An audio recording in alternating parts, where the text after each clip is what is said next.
સ્વાધ્યાય 8.1 દાખલા નંબર 7 જો કોટ થીટા બરાબર 7/8 હોય તો બે પ્રશ્ન પૂછેલા છે. એમાં 1 + sin theta 1 ± sin theta upon 1 + cos theta બીજા કૌંસમાં 1 - cos થીટા મેળવો અને બીજો પ્રશ્ન cot સ્ક્વેર થીટા મેળવો. હવે આ દાખલો કે વાળી રીતથી આપણે આગળના દાખલા જોયા કે કેમાં ધારવાની રીત હતી, કે ધારતા હતા એ રીતે પણ થાય, બીજી રીતે પણ થાય. તો બીજી રીતે શીખવાડું પહેલાં તમને કે વાળી રીત તમારે કરવાની. તો પહેલાંની રકમ જુઓ, આ બે કૌંસનું કનેક્શન આપણે એક સૂત્ર બને 1 + sin થીટા 1 - sin થીટા. બંને કૌંસમાં પહેલું પદ સમાન, બીજું પદ સમાન, વચ્ચે ખાલી કેટલો તફાવત નિશાનીનો. તો આપણને સૂત્ર યાદ છે x + y x - y વાળો નિત્યસમ બને.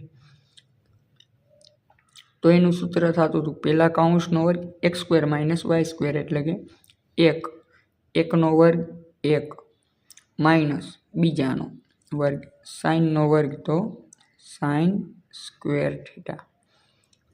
છેદમાં પણ એ જ રીતે 1 + cos થીટા 1 - cos થીટા. તો એનું શું થાય 1 - cos સ્ક્વેર થીટા. હવે આપણને આ સૂત્ર ખ્યાલ છે 1 - sin સ્ક્વેર થીટા એટલે cos સ્ક્વેર થીટા, જે આપણે થિયરીમાં જોઈ ગયા. અને 1 - cos સ્ક્વેર થીટા એટલે sin સ્ક્વેર થીટા. આપણને યાદ છે કે cos theta upon sin theta એટલે tan નો વ્યસ્ત cot થીટા. તો બંનેમાં વર્ગ છે તો કોટને વર્ગ લાગશે cot સ્ક્વેર થીટા. તો કોટની કિંમત આપણને ખ્યાલ છે 7/8, તો આખાનો વર્ગ 7/8 એટલે 7નો વર્ગ 49, 8નો વર્ગ 64. આ જ દાખલો તમે કેવારી રીતે પણ કરી શકો. બીજો દાખલો આપ્યો છે cot સ્ક્વેર થીટા. આ દાખલો તો જો આ અડધેથી અહીંથી જ છે દાખલો. તો cot સ્ક્વેર થીટા, તો કોટની કિંમત તો રકમમાં આપી છે 7/8, 7/8 આખાનો વર્ગ, 7નો વર્ગ 49, 8નો વર્ગ 64. હવે દાખલા નંબર 8 જો 3 cot A = 4 હોય તો નક્કી કરો કે 1 - tan square A upon 1 + tan square A = cos square A - sin square A છે કે નહીં.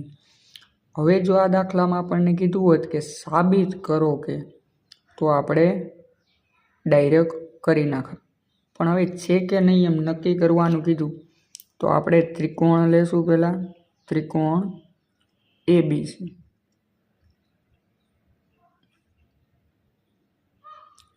હવે cot A કીધું છે તો આમાં બી ખૂણો કેટલો થઈ જશે 90 ડિગ્રી. હવે જોઈ cot Aમાં તગડો નડે ગુણાકારમાં, સામે જાય તો ભાગાકારમાં. cot A = 4/3. તો કોટનું સૂત્ર આપણને ખ્યાલ છે પાસેની બાજુ છેદમાં સામેની બાજુ. તો એ ખૂણાએથી જોઈ અને આપણે થીટા કહી દઈએ. પાસેની બાજુ કેટલી થાય AB,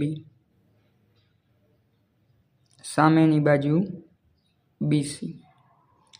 તો હવે આપણને બે માપ આપી દીધા AB અને BC.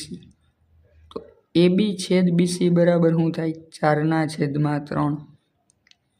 એના બરાબર આપણે કે ધારી લઈએ તો આપણે શું મળશે AB બરાબર 4K,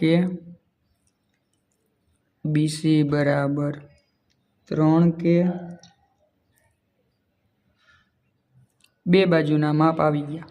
હવે ત્રીજી બાજુનું માપ મેળવવું હોય તો પાયથાગોરસ પ્રમેય મુજબ કર્ણનો વર્ગ બાકીની બંને બાજુના વર્ગના સરવાળા જેટલો થાય. તો કર્ણ આપણો અહીંયા કયો છે 80.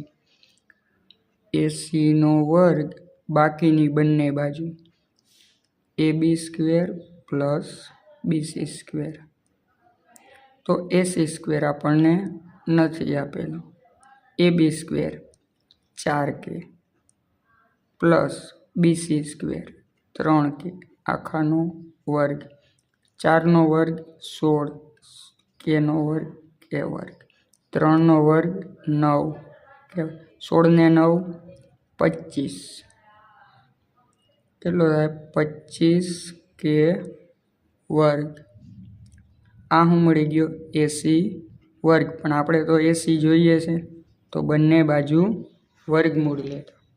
બંને બાજુ વર્ગમૂળ લઈએ તો AC બરાબર 5K.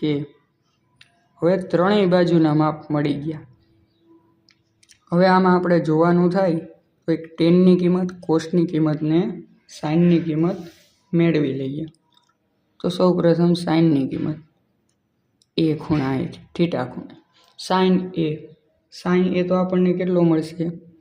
સાઇન એ એટલે કે સામેની બાજુ છેદમાં કર્ણ, BCના છેદમાં AC.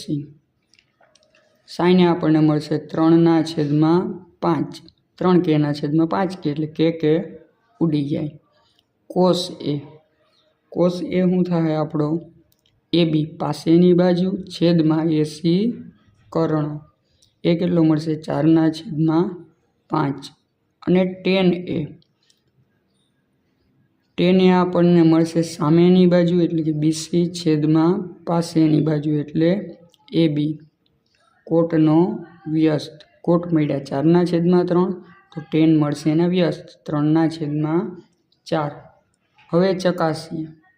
સૌ પ્રથમ ડાબી બાજુ 1 - tan² upon 1 + tan². કિંમત મૂકીએ.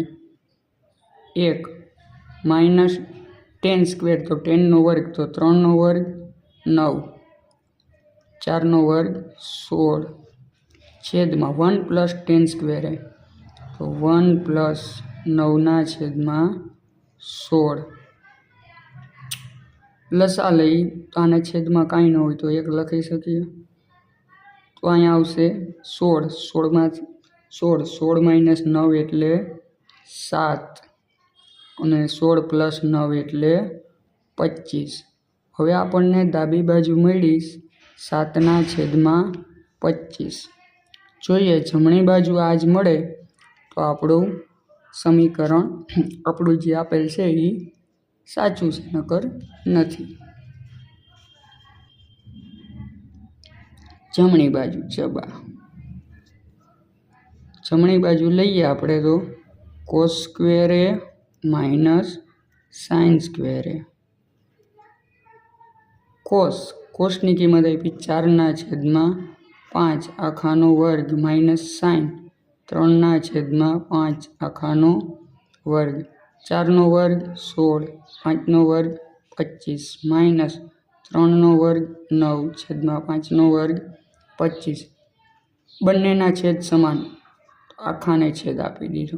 16માંથી 9 જાય તો 7.